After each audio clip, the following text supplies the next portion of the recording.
You go have a financial advisor write you a retirement plan. You hope it works, but you hope that the financial advisor has some confidence in it as well. There was a recent survey that was done, and only half of advisors believe that their clients are financially ready for retirement, and only 11% believe they're emotionally ready for retirement. Greg, I want my financial advisor to have confidence in the plan so I can have confidence in the plan, but that's not what this is saying. I can't believe, would you let somebody walk out of your office with a plan that you knew was going to fail? So, Randy, if I sold you a car and I'm like, 50% sure the wheels aren't going to fall off. I mean, you'd probably be in some trouble, right? There's got to be some accountability. The service in which you're providing needs to have some degree of confidence. And I think I'm not surprised. And I'm going to quickly talk about, I'm not surprised at all, because that is the sentiment of the financial industry is fear, fear, fear, and fear. I want to scare people into a position in which they don't spend their money. When you say, I'm going to get paid off your account value, 1% usually, or 1.5, wherever you're at, and you say, all right, so you're telling me that if I scare this person enough and their account's grow and they don't spend their money, I make more? What are they going to lead with, Randy? What are people going to talk about? It isn't, they actually believe it. They're not bad people. They actually are brainwashed and believe this. And unfortunately, retirement is malleable. And for you at home, it's like, oh, hey, big word, thesaurus day, Greg. It's bend, but don't break stuff. Like, people will live and change their life based on their means. That's how baby boomers survived the 80s and the 90s when they sent kids to college and they had to do without. My mom talks about when she used to save change to pay for my basketball shoes. Like, that's how this generation is tough. They are Rocky Balboa tough. And baby boomers will figure out how to navigate their life based on their means. So anyone can live in retirement, and a lot of people need a lot less money than they had planned for. The entire, sentiment that this whole 50%, I believe it. I believe financial advisors are like, yeah, they don't have enough. We need to take more risk and make sure they don't spend their money for the next 10 years. Like, that is not surprising. That's what the industry has been promoting and the interweb has been pushing for the last 20 years. I mean, that's what they want. They don't want you to spend your money. They don't want you to live your best retirement. They want you to be afraid, because if you're afraid, they make more money. It is that simple. If you're scared and if they're not sure, then you sure as heck aren't going to be sure. Man, Randy, so I'm good, right? Randy, I'm going to make it through retirement and do everything I want? 50-50. You're like, what? Do you think you're going to go to Florida that year? Do you think you're going to take that Alaskan cruise? Do you think you're going to go over and do, Oktoberfest in Germany? No, you're going to sit home and be like, I'm going to go look at my statements again every day. And I'm going to be so obsessed about not living and not making my retirement. Then all of a sudden, you're going to close your eyes, wake up, be 85 and be like, I haven't done anything. And I have $2 million. Where's the fire? Where's the fire? Well, and then you should fire your financial advisor, by the way, at that point, because he screwed everything up. Our approach is different. We're going to rewind it, Randy, and we're going to say, you know what? Let's show you how much you spent last year, and let's show you what your account values would be worth in 25 years with a simple 5% growth. Just for the record, the S&P has been growing at like 20% for like the last 3 years, except for this year. So we're being very conservative to bolster confidence that you're going to be okay, and you should take an extra trip, and you should do an extra dinner, and you should buy an extra toy, and you should upgrade your house and get the sauna or the hot tub or whatever you want. All of those things are no-brainers. You're going to be okay. And if you tighten up the bootstraps a little bit later in retirement, you're not going to care nearly as much as missing your 60s and your 70s where you can live the most life, Randy. And that's the whole idea of the income forecast we talked about in the first segment, is to show people, look, we update it every year and we keep showing you what you actually spend. This isn't a Wall Street 4% or Monte Carlo BS. This is a real life, how you live your life. We project it 25 years every year. And the only reason we do that is so that you build confidence to spend more money. That's the whole idea of this thing, because that's what retirement's about. Tim, you live in the world of black and white. You live in the documents that I put together have been put together so they will stand up in court. They will stand up against the laws of the land, the wills, the trusts, the powers of attorney, all these different things. That's black and white. That's got to be exactly right. But you can't expect somebody to come into the office and have your retirement plan and your income, and you say, well, it's just kind of a roll of the dice. It's not as black and white as legal documents, but you got to have some confidence in it. Yeah, of course. I think, in terms of the legal stuff, yes, our stuff's pretty black and white, but we see the folks struggle with, can I retire? Do I have enough money? And all the stats say people work too long. And I watched Peter Attia, this longevity doctor, the other night talking about do it before you're 75, because at 75, your body changes. The last 10 years, you're not going to be quite as mobile and do all those fun things Greg was just talking about. When we sit down with folks, and often they're within that 5 years of retirement, we know that that foundation, if it has cracks in it, we might not see it until they retire. But when they retire and they start relying on their spouse, they, start needing more help managing finances because they're not just getting a paycheck. Now they're having to, use their money properly. That's where we see the biggest failure. So it doesn't surprise me that, 50% and 11%, these numbers, are probably really true. I think the legal plans it's often worse than that. I ask people about their estate planning, and they're telling me about their plan that worked when they were 30 and had their first kid. And now they're 60 or 65 and literally nothing's changed. So, that's how we tie that roadmap in. And we talk about, when you go to a surgeon, they don't just assume the old parts still work well, right? So we don't think that way either when it comes to the estate plan. So that's part of that roadmap. That's how we make sure that, it works in retirement. And I'll let Greg take care of the financial stuff. It's pretty common for a financial advisor to look at their client and say, well, this plan that we have in front of you here has a 80% chance of success. If you were to get on a plane and the captain were to say, we have an 80% chance of making it to San Antonio today, no, you probably wouldn't get on that plane. Well, let's give you more confidence than that. That's how the roadmap for retirement has been built. We'd love to put one together for you. No cost or obligation. You're going to learn a lot more about what you've done for retirement and what that means for you in retirement. Let's get it down on paper. GetYourRoadmap.com is our website. GetYourRoadmap.com. You've heard the story that all this money is coming down from baby boomers down to the next generation, and for our parents' generation coming down to us. $90 trillion is what they talk about over the next 20 years or so. And Bill Perkins has written a book called Die with Zero. And Greg has talked about this book in the past. And the guy who wrote this book said those trillions of dollars that are coming down to people aren't really dollars. What they are trillions of unlived experiences. He says that people are so afraid right now of running out of money that they're hoarding their money and they're not spending their money. We've talked about that before. And this quote from the book, why do you want to be the richest person in the graveyard? So, Greg, I'm going to let you take it from there. I think that if we adopted that kind of an attitude, I think that retirement planning would change a little bit, and maybe our lives as well. It'd be a heck of a lot more fun. I mean, it would be a lot more fun versus being like, I don't know, inflation, cost of living, bacon's up, pizza's up. You probably shouldn't do anything and just keep it in your account so that I can keep getting my 1.25% fee. And then we'll see what happens. Maybe next year you can go to Florida. Maybe next year. But, Randy, the book is good. I don't agree with everything in this book, but I don't agree with almost anybody on anything, which makes sense because, that's how it works when you're in this industry. It's more of an art than a science. But Bill threads the needle in the main point of his book, if you haven't read it yet, which is really memory dividends should mean more to you than stock dividends. And at the end of the day, when you're on your deathbed, and I'm paraphrasing, do you want to look at a life lived or a life of charts and a life of statements and a life of returns? And I know that's easy to say, when you're sitting here behind the mic, but you have to have a financial professional by your side that has a system that continues to push people to spend more money, because they won't. Baby boomers, believe it or not, Randy, I know this is about you, so get ready. They're a little stubborn.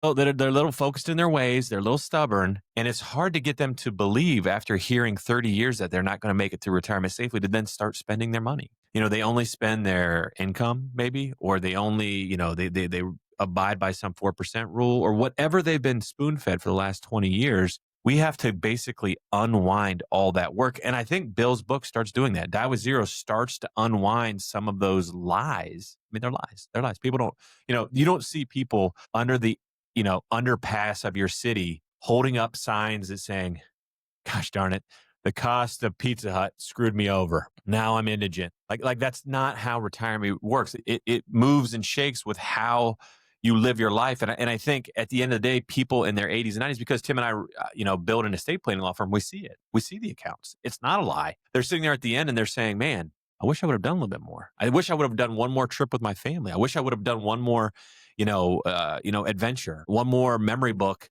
that I could think of, one more experience. I mean, people don't want stuff in life; they want connection. And I think that's the biggest missing piece of most of the retirement pool. Is like, you can buy a new car and that's great. You can have toys. They're fun to talk about, but those age quickly. What really doesn't age is that discussion about that trip you had a year ago down to the Bahamas with your grandkids. That's the kind of stuff that stands the test of time. And I think one of the ways that we have to do that, Randy, is to build tools that build competence to contradict a industry that all they want you to do is not spend your money so that they can maximize their fees, is the unfortunate reality. And we started to do that, Randy, with the income forecast. And Tim, just as a person who's in this area, and I know that we lean on you to talk more about the legal papers, the wills, the trusts, and things like that. I would imagine that you see the whole scope of things from the time people start retiring to the time when they pass. And a lot of people, I've heard this before, the numbers show that a lot of people pass with an awful lot of wealth that they pass down whether they want to or not. And sometimes it's a bit of a waste, the same way that Greg is talking right now. Yeah, absolutely. And I think, they're always thinking I'm going to have this catastrophic event down the road, so I have to save my money, Randy. And the reality is that they do need to be thinking about things, right? I'll be the pessimist here, right? We need to plan for long-term care. We want to be thinking about taxes. We don't want to leave a mess for the kids. But what if I said there's a tool that actually gets us there, right? So, when we're putting together the roadmap for folks, it's projecting while you're alive, right? So we're not talking about how much I'm going to have when I'm dead. It's the money that I can use to enjoy right now. And I think of clients, frequently when you ask me these questions and having these conversations, and, I remember specifically clients sat down, had seen parents go through the nursing home, terrified of a nursing home stay. And they're like, well, what do? We just have to save every penny. And that's just not correct. And the nice thing about the roadmap is, we're using real numbers. So we're setting up an asset protection plan so that if they need the nursing home, it's not going to impoverish their spouse. And really, at the end of the day, that just puts them in a position where they have some guardrails. They don't have to save every penny for later, and they can actually live. We have the safety built for them, and then they can do all these great things that Bill says in his book, making those memories. Yeah, I think that you've hit on such a great point there. There's the fear that comes from the financial industry that you're going to run out of money, but there's also the fear that we've built up as well of, we see our parents, we see our grandparents in long-term care, and we say, well, the only way that I'm going to be able to afford that is to not spend money now. Let's give you a plan for that. The income forecast is a part of our roadmap for retirement, as well as a lot of other things that we're going to talk about here today. But getting the idea of how much you can spend per month, you know that now. Let's get you that number in retirement. Here's our website and here's our phone number, getyourroadmap.com. Just start right there, getyourroadmap.com. There's a place for you to put some information in there, and then our team will reach out to you. Well, we want to have the right legal documents in place in our latter part of our life, but make sure that those documents also have the right stuff in them. I found an interesting article that said 94% of pet owners have made a provision for their pets in the event of their death. That's great. But those same people, only 40% of them have made provisions for their kids. So I'm going to start with you here, Tim.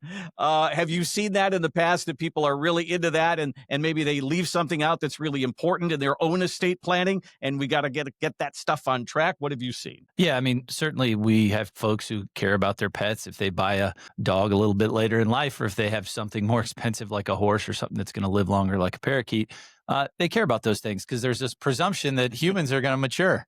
And obviously we know that, the dog's not going to feed himself and get himself to the vet and pay his own bills. So, yeah, I see it. 94% sounds a little high in my world, but certainly, we're in the business of fixing things that people care about. And ultimately, if, this is I don't remember crying when some relatives passed, but I definitely cried when my dog died, right? Like these are things that are really important to us. So, I think planning for it, makes a lot of sense. I think having a caregiver, not just physically for the animal, but also like animals are expensive. And unfortunately, a lot of them get destroyed because everybody loves, petting the dog when they're at the house, but they don't want to bring it to their house.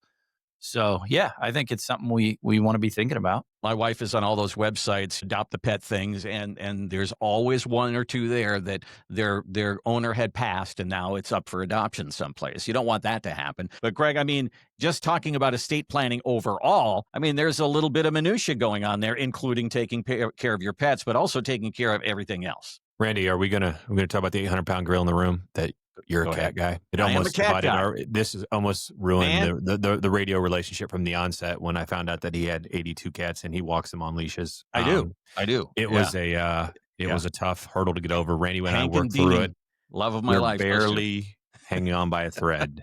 I'm a dog guy. I'm on my third sheepdog, English sheepdog, the big fluffy ones. But get it? We did when Tim and I practiced. I built pet trusts. I did it. I built pet trusts, and the reason is because people don't want to pay for them. A lot of times, people will care for the pet, but they don't want to pay all the expenses. So if you can attach the funds to care for that pet, as you said, one of the most amazing, pet trust recipients are birds because they live forever. Parrots live forever and they're expensive. They lived dude, what is it? I'm 100 years, 90 years, something crazy. Yeah, it's crazy. Crazy town. The cockatoo is just outliving everybody. A cockatoo needs to live right. You gotta get a little vacation, the right food. I mean, this is the world we're living in. And I get it. Not grandkid Joe. He can fend for himself, but the cockatoo needs to live in the right hotel experience with the right nuts and berries and all that fun stuff.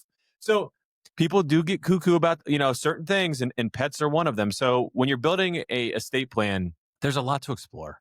I think, is that really what we're saying? There's other examples. People wanted to come up with other unique nuances. And I think one of the things that come to mind that we've had to address on numerous different families is that family vacation, right? Mom and dad had the place in Florida, the lake house in Michigan, whatever the case may be. And they're like, this is like the epicenter that keeps the family coming together for generations. And what do we do with it when mom dies or dad dies? And I think that's a tough question, Randy. And when mom and dad are planning, they get to decide. And they'll talk to the kids, hey, well, you guys still want to come and all these things. And, a lot of times they'll say, yeah, but I don't want to pay for it. Or you have kids where, certain kids don't want to come and others do. And it's really up to mom and dad. Like if it's that important to them, like my grandparents have a lake house that was in the family there, for, it has to be 60 or 70 years now. And I have 8 aunts and uncles, and they all live close to each other, and they all go there almost every weekend in the summer. The nuance was like, well, how are we going to pay for the taxes? How are we going to pay for the upkeep? How are we going to pay for the maintenance, the utilities, all that stuff? Well, my grandparents put money aside in an account and said, you know what, this is going to take care of the fees for the lake house for the next 30 years and the upkeep and the improvements because it was important to them. And that's just another one of a cajillion examples of how a legal protection plan is about making sure that you avoid probate. It is about avoiding taxes. It is about protecting your assets from a nursing home, but it's also about making sure that your wishes are upheld when you're not here anymore. You may have a passion for boating or travel or charity or whatever it is. Like your plan can reflect all those things. You can do some really fun stuff with your legacy. And I think sometimes people just think they don't have enough money, but that's not true. Almost anyone can build a legacy for their family in a way that they see fit. They just need someone to encourage it and talk to them about it. And as part of every roadmap we build, we do a legal protection plan that talks about legacy, and our attorneys come in and talk. A lot of times financial advisors like to have cursory, conversations where they bring up a bunch of buzzwords that confuse, retirees, and they just say, never mind, never mind, I'm not going to do anything. Where when you sit down with an actual estate planning attorney, they get to sit there and listen, and then they can provide real tangible ideas in a way that they can understand and digest. And that's part of the magic, is that retirement just isn't about finances and guessing stocks. It's about, tax planning with actual tax professionals, not financial advisors, and legal planning with actual attorneys, not just financial advisors. That's what makes our roadmap special. That's what makes our firm special, is that we have all 3 companies working together hand in hand when it comes to building retirement plans to make sure nothing gets missed, which is what makes it, I think, the right way to approach retirement planning. Greg is talking about here is our roadmap for retirement, and we would love to put one together for you at no cost or obligation. As Greg said, it includes that legal protection plan, talking about all of those important legal documents that we all should have. The markets, taxes, fees, the important legal documents, and of course, the income forecast. That is the roadmap. And if you don't have all that nailed down, those boxes aren't all checked, let's get them checked for you. Here's the website, getyourroadmap.com. If you're going to travel over the holidays, you should know this. If you are going to rent a car, and if it's going to be from Hertz, get ready for this. They are now using AI scanners at 6 different airports, and they're going to expand this to about 100 airports by the end of the year. What are they looking for? The tiny tiniest of cracks, a rock comes up and hits the grill of your car or something like that, and they put the scanner over the top and they charge you hundreds of dollars to get those things fixed, things you can't even see. All right, Greg, here's our first of all, think about that. You're coming back and you're renting your car, you're getting your car, and somebody's going over it with an AI scanner. How you feeling about that? It's kind of weird. I mean, I don't know if it's a great use of resources. I think it's kind of like, yeah, just a rental, I mean, is this really where you want to spend tens of millions of dollars? But I mean, I guess whatever hurts. Go ahead and get your AI on, jump on the pool. I'm sure it's a big value add to really irk your entire, gold hurts base by getting them with little dings now that they couldn't have told before. Like, I get it. So when it comes to retirement plans, the fees are a great example. You brought that up. I think that's the little ding or the little crack in the plan. And what people don't realize is that little crack adds up to big numbers over the course of a 10, 20, 30-year retirement. So on NerdWallet, if you guys haven't been to NerdWallet, it's a cool website. It has a ton of fun information about the financial industry if you want to jam like that. But they said that the fees usually range across America for the AUM. And there's two different ways you can charge money. AUM is the most prevalent, which is a percentage of the accounts in which they manage, is 0.2 to 2%. 0.2 to 2%. That's a pretty broad range, Randy. That's a 10x, right? So when I think about this, so AUM is based on the size of your accounts. Flat fee is what it sounds like. It's flat fee. Hey, we're going to charge you X dollars every year, $5, $10, $15,000 a year to do whatever services we're doing. Now, I think it's important to note a couple things. Now, I'm going to go two different routes down here because I think it's important. When people think of fees, unfortunately, the financial industry has done a great job of just saying, hey, is what it is, Randy. If I do better, you do better, brother. And everybody's like, it is what it is. I feel like I'm in a Dazed and Confused movie extra scene where it's like, nope, it's just the way the world is, man. Sun rises in the east and it sets in the west. This is just how it's going to be. And you're just like, well, no, that's not how it's going to be. There's other ways to do this. But because they've got everybody in this trance, they don't realize that the money management model of Edward Jones, Fisher Investments, Edelman, and by the way, Edward Jones, according to Smart Assets, 1.35%, Fisher, 1.25%, and Edelman, 1.75%. That's where they start their money management journey with most people for their AUM numbers. So those are pretty hefty numbers. That's above what we see as the 1%, advantage. And these people are managing money, right? They're managing money. That's whatever that means. And I always think it's important when people say, well, my guy's he's done great. Last year, he got me 15%. And I want to be like, well, the S&P did 24%. And the year before, he got me 12%.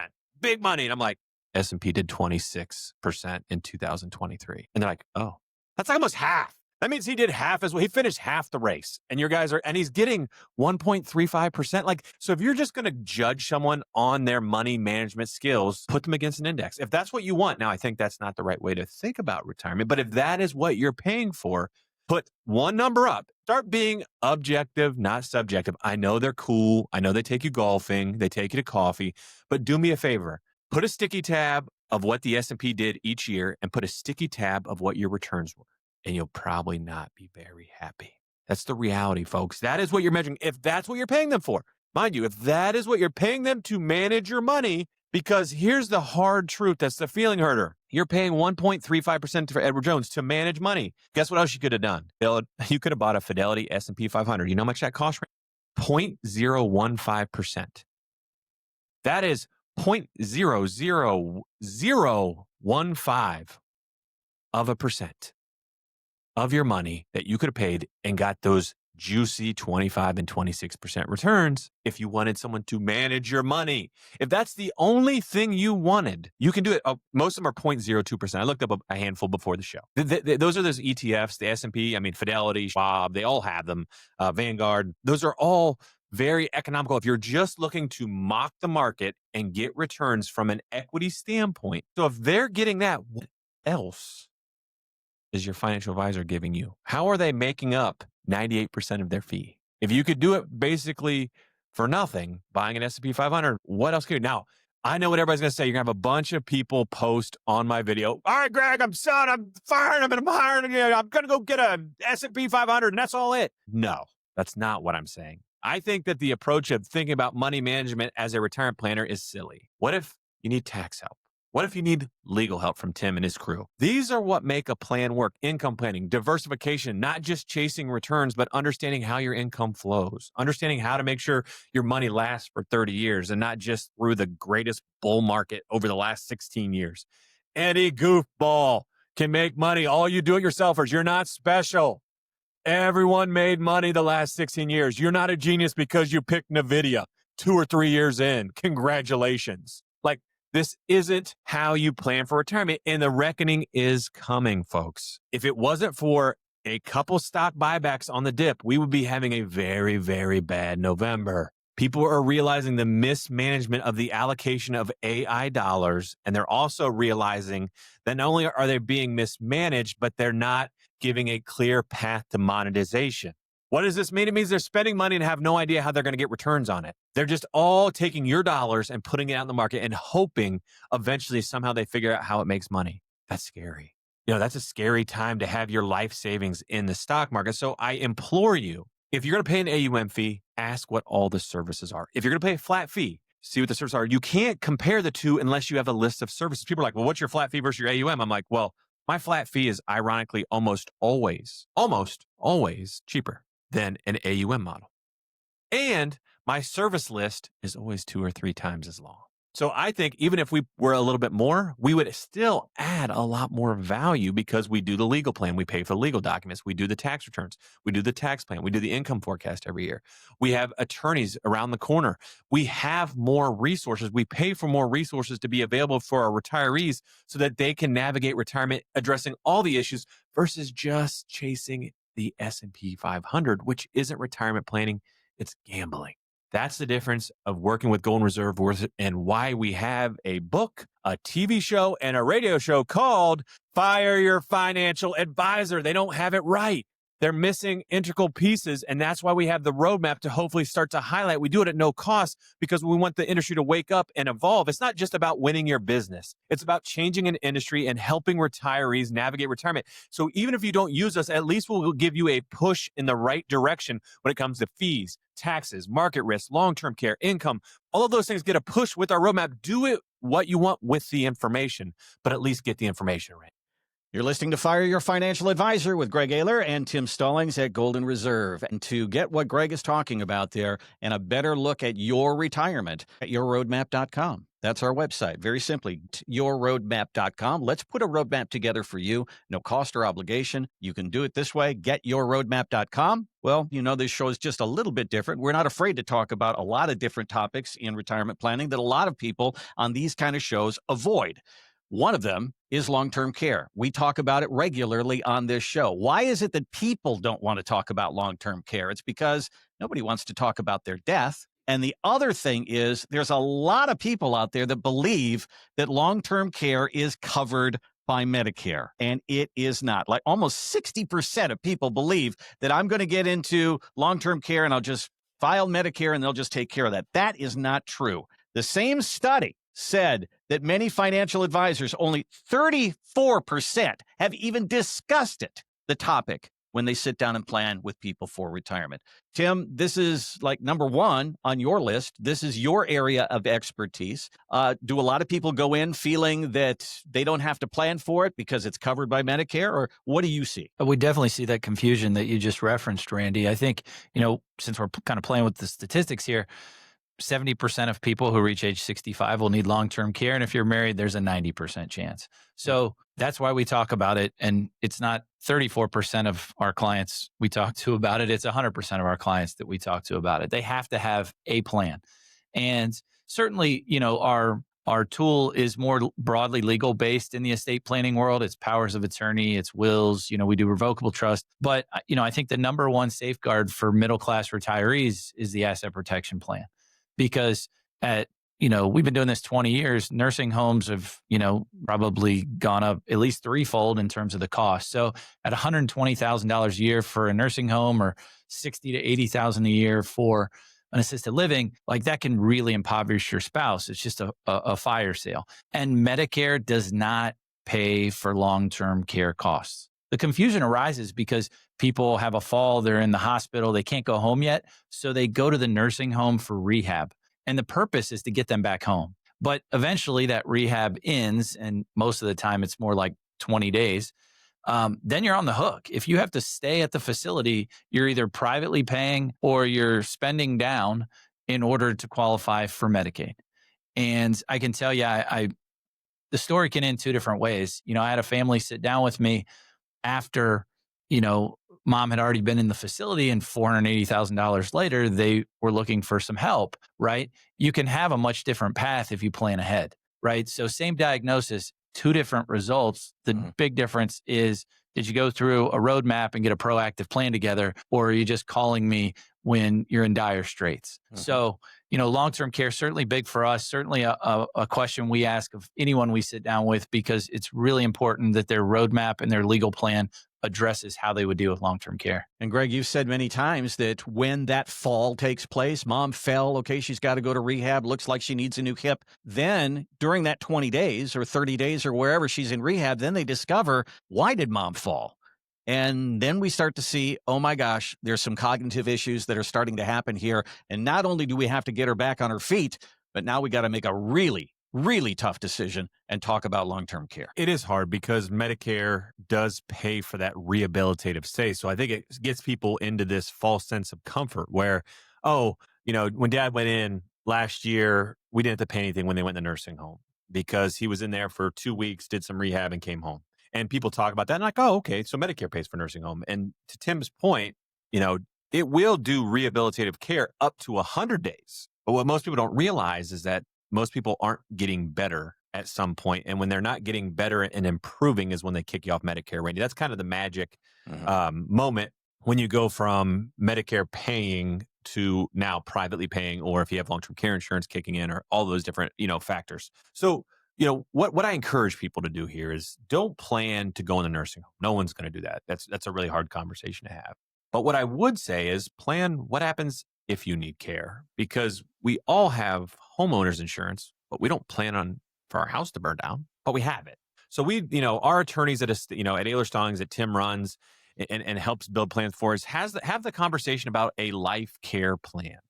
So let's say that you have the means and you want home care. Let's say you have a slip and fall, you have a bad hip or a bad back, or you start to have some cognitive issues. What's the plan? Let's at least talk through it, memorialize it so that your kids know it. Because, unfortunately, I hate to say this, but sometimes in-laws get involved and other people get involved, and those plans go out the window and you end up in a home. But if we have a memorialized plan that says, no, I want to pay my money. I want to pay my money to keep me and my spouse in my house as long as possible. And here's the home renovations that we'd have to do. And we can start having those conversations because that's our specialty over there at Ayler Stallings, right? It's elder law and estate planning. Most people only deal with the estate planning, the easy stuff. For most people, it's will, probate, done. Most people don't dive into the nursing home realities where how does Medicaid kick in? How do VA benefits kick in? When does Medicare kick off? What are the different home care options? How do we get some help at home? What are all those different pieces? And who are the providers that we should trust? Well, guess what? Everyone in town knows who we are and know that we talk to a lot of people in their ideal situations. So we can help people understand who are the providers, who are the home care providers that you do want to talk to that are reputable, who are the assisted living, the independent living. Do you guys want community at that point in life? Are there places that you vetted? We know this isn't the most fun conversation, right? Like this isn't an awesome, but it's a grown-up conversation. You're a grown-up. You have to have grown-up conversations, and aging requires some pricklier, I think that's what I want to say, conversations that are uncomfortable at times. It's okay to get uncomfortable. If you're not getting uncomfortable building your retirement plan probably stinks. It's all the easy stuff. You check some boxes and did some beneficiary designations. You're not talking about tax planning. You're not talking about long-term care and care plans. Let's get uncomfortable and have some real conversations about what you need to navigate what happens in the what ifs of life. That is actually what estate planning is for. It's not for, hey, if everything goes perfectly, this is what happens. What if mom falls? What if dad unexpectedly passes and he handles everything? What if mom has a cognitive issue? Do we want to go in a facility? Do we want home care? All of those things need to be addressed in some way, shape, or form. And also, where does our money go? What if we don't like our in-laws? What if we don't like our son-in-law or our daughter-in-law? How do we make sure that it stays with our grandkids and in our bloodline? These are all very, very healthy and conversations we have every minute of every day in every plan we build, because the second the door shuts, people share what's really going on with their lives. And that's what makes it special being on the attorney side of the table as opposed to the financial side of the table. There's two completely different relationships because of attorney-client privilege that we get a benefit from when we're building those plans when it comes to retirement. And that's why the legal protection plan is part of every roadmap we build, because we want to take that inventory. We want to have those conversations where you understand what options are out there that you've probably never even talked about. Because that's how a retirement plan stays together. It's a glue, Randy. The estate planning pieces are the glue that make all the finance and tax stuff work. As you listen to that, do you have that in your retirement plan? It's a hard conversation, but it's a tough conversation and an necessary conversation to have. We have it at Golden Reserve, and we would love to have that conversation with you and figure out what all the options are. It's a part of every roadmap for retirement. We'll put one together for you at no charge or obligation. GetYourRoadmap.com is where you can start. Tool around the website. Learn more about Golden Reserve. There's a place for you to put some information in there. Our team will reach out to you. We'll get a date on a calendar, and I think that's key. Get a date on a calendar, put the papers out on the table, and let's really get down to it. GetYourRoadmap.com. 70-year-old wrote into the advice column at MoneyWise, and he said, I'm 70 years old. I have $1 million in my 401k. I want to give my son $200,000 of inheritance right now, but can I truly afford it? All right, Tim, this gets into that tax area here. He's got a 401k, which is probably laced with taxes. What are the considerations that this guy needs to look at, and is this a good idea? Well, it's a lot to unpack, Randy. I think it's great that people consider giving money to their kids while they're alive. I think from my perspective, if you want to know what they're going to do with it when you pass away, give them a little bit now. I think as anticipated, MoneyWise took the, stance of like, oh my gosh, it's a huge tax liability. And it is. But I think taking that stance is the same stance that the average financial advisor would take, because we don't want to pay taxes. Well, sorry, but we're going to have to pay taxes. And I think I'll talk about it in a legal perspective in a second, but just from a tax standpoint, I'm sure Greg will hit on this. Just saying no is the wrong answer, right? Now, should you take it all out at once and incur a huge tax liability? No, it's freaking, the end of the year. Well, let's take some out this year and some out next year and spread it out. There are options. And I think the nice thing about what we do at Golden Reserve is we're looking at that from more than one perspective. It's not just, are you going to run out of money? It's also, what does this mean for taxes? Because I don't want, this person to write a check with his heart that, shouldn't be cashed, right? So the nice thing about the roadmap is it puts him in a position where we can say, okay, you want to give it to your child. It's not going to jeopardize your ability to enjoy retirement. And here's the best way to do it to minimize, the taxes. Before I punt it back to Greg, I would say, from a legal perspective, if you're going to make a gift that large, let's do it the right way. Let's not write a check to a child and then he gets divorced and now half of it went to a daughter-in-law or a son-in-law, right? So there are things that we look at from a legal perspective, in terms of making that happen as well. But, certainly it can be done. It just needs to be done the right way in a thorough, organized, intentional way. Greg, sometimes there's things that that was very good, wasn't it? Man, Randy, what were you going to say? I was going to say, need to get a man in there. There's sometimes these things make psychological sense, but they don't make financial sense. And I mean, this is why you have a retirement planner in your corner. You want to ask somebody, should I buy the car? Should I lease the car? Should I buy the place in Florida? Should I rent the place in Florida? And then these are some of those questions that come up as well. Should I give my kids an inheritance now or wait till after I pass? What are all of the issues there? And I mean, you kind of sift through all that. All right. These guys are scumbags. This article had my blood pressure north of 200. But here's why they're lying. They're 100% lying and misleading. This is real scoundrel stuff. Like, this is bottom of the barrel scumbag material, right for the bulletin board. Put them in your crosshairs. And the reason is it's self-interest, right? MoneyWise gets advertising dollars from other financial advisors. And let me do the math for you. Let me talk about how ridiculous this is, because we do this for a living, right? We run an IRA tax plan for every client. So we intimately understand how to take money out of their IRAs. So I look back at the average IRA plan that we do almost universally across the board, regardless of the IRA size, is 10 years. 10 years of withdrawals. Does that make sense? So that means if I have $1 million IRA, I'm going to convert that to a Roth, or I'm going to put in after-tax dollars over the course of 10 years. So in this case, this would be essentially taking out 100,000. We're going to dumb it down and say, let's say it's 100,000. I know it's going to grow and all that fun stuff, or maybe it loses money, but let's just say 100,000. So to Tim's point, you could take 100,000 out in December, and you can take 100,000 out in January. Now, the Medicare bumps are much higher, at much higher thresholds. Do you know what they are offhand? I don't have that number handy. It's in the 300s. I think you have to have your income in the 300,000s for it to really spike those numbers. So Medicare isn't an issue, or it's a limited issue. And the effective tax rate we normally see in these situations, Randy, is 15 to 20%. So that means the blended rate. People don't understand in America, we have a graduated tax rate, which means even the richest people in the world, a portion of their income is taxed at 0%. And then it goes up the lane depending on how much you have. So you have to figure out what the blend of all those are. So if you say, all right, if I take $1 out of my IRA, how much do I get to keep? That's all that matters. That's what an effectuated tax rate is. If I'm taking out $10, how much do I get to keep? Well, in most cases, people pay between 15 and 20% effective tax rates when they take money out of our tax plans. Now, there's people that go higher and you have different plans and different reasons, but like that's the average that we see. So in this case, let's say it's the higher one. Let's say it's 20%. So now all of a sudden you're saying, all right, Greg, you're going to pay 20% tax. So we're taking 100,000 out in December and we're taking 100,000 out in January. Well, after tax rate, it's going to get $160,000. I think getting your money out of your IRA at 20% is a steal. I think it's a steal. They're saying they're quoting 40% tax rates, which is criminal unless you live in like California or New York or something ridiculous where your state tax rates are super high. That just isn't the reality. That's just, and there's a lot of, handful of states that don't have any state income tax. So if you're thinking to yourself, well, it's tax prohibitive, let me riddle me this. This gentleman may or may not be married, but if he's married, he's taking that money out and getting the effective tax rate. The second his spouse passes, he loses that opportunity to have the couple rate, and it goes to the single rate, which could increase his taxes 5 to 7% or whatever the numbers magic is of the different income brackets. And then when it goes to his kid when he dies, guess what happens, Randy? The kids pay at his tax rates. So this kid inherits $1 million IRA, and he's still working. So what's going to happen when he takes the money out of the IRA?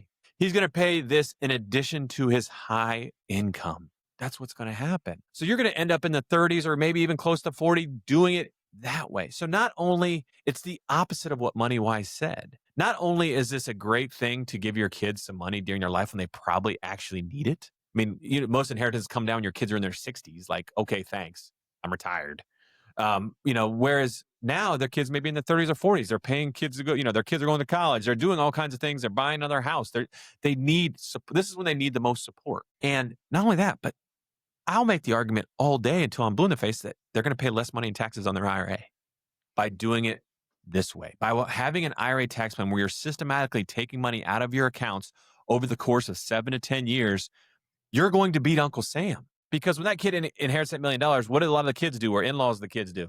They take it all out. So now instead of having a $100,000 tax rate, you're going to pay the $1 million tax rate plus your earning income of the retiree or of the child. This is the miss that regularly happens, and why we have a team of CPAs that we work and we focus on the IRA tax plan so much because people just lie. MoneyWise, whoever wrote this article, I don't know if they don't own a calculator. I don't know if their ad revenue is based on, making sure they don't mention smart ideas.